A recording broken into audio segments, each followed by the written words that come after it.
Hi, my name is Sylvie. I am a certified health coach and fitness trainer. Today's video is my homemade mayonnaise recipe. It's really simple. You're gonna love the flavor. It's so much healthier than store-bought mayonnaise. Not that I never buy mayonnaise from the grocery store, but you know that the oils that are used in store-bought mayonnaise are inflammatory and you should avoid them. Nowadays you can find mayonnaise made with avocado oil, but even this kind of mayonnaise, I've tried it before, it just doesn't taste nearly as good as the homemade version. If you look online, there's many ways to make it. My way is pretty much the simpler version, I would say, and it works perfectly. What you'll need is a blender or a food processor. You'll need some avocado oil. You can also combine it with olive oil, but just keep in mind that the olive oil will give it a stronger flavor. And also you need 1 egg. And I'm fortunate enough to have my own chickens, so I get these amazing pastured eggs. You will also need some mustard. The best mustard to use is Dijon mustard. You can use regular mustard, and in this case I have an old style mustard. You'll need some salt and some apple cider vinegar. The first thing you're going to do is combine everything in your blender except for the oil. I'm putting a tablespoon of apple cider vinegar, a teaspoon of mustard, half a teaspoon of salt, 1 egg.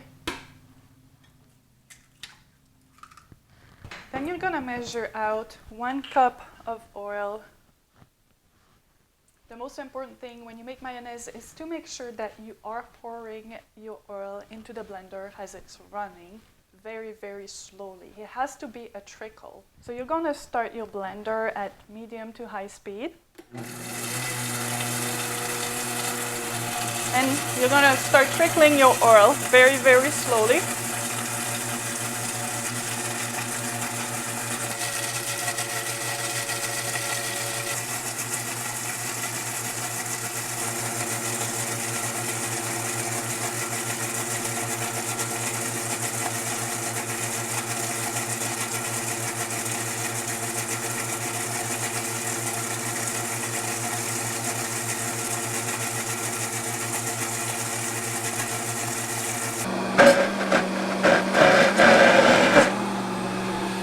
What often happens is that as I am pouring the oil in the blender, I get worried because it doesn't seem to be thickening, but it does eventually thicken, and usually it does when you have very little oil left. Like I would say between 1/3 of a cup to 1/4 of a cup is usually when I notice that my mayonnaise is finally thickening.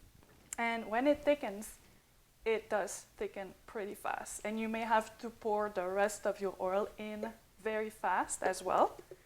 And here's what happens.